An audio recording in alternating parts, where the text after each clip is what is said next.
বাংলাদেশের ইতিহাসে তো বটেই, বিশ্বের ইতিহাসে ছাত্র জনতার অভ্যুত্থানে পতিত ও পালিয়ে যাওয়া শেখ হাসিনার মতো নিষ্ঠুর ও নির্মম স্বৈরাচারী শাসক দেখা যায়নি। তাকে স্বৈরাচার হিসেবে গড়ে তুলেছে মূলত ভারতের মোদী সরকার এবং দেশের ভারতপন্থী কিছু মিডিয়া।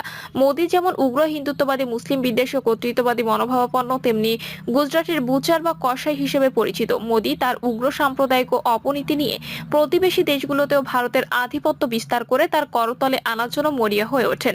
2014 সালে ক্ষমতায় এসে মোদী যে প্রতিবেশী প্রথম নীতি অবলম্বন করেন, তাতেই তার এই মানসিকতা লুকিয়ে আছে।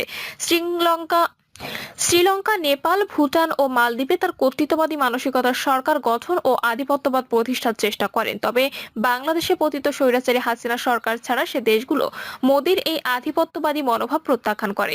শ্রীলঙ্কার রাজাপাকসে সরকার মোদীর কর্তৃত্ববাদী নীতি অবলম্বন করতে গিয়ে জনরোষ ও অভ্যুত্থানে পালিয়ে গিয়েছিল।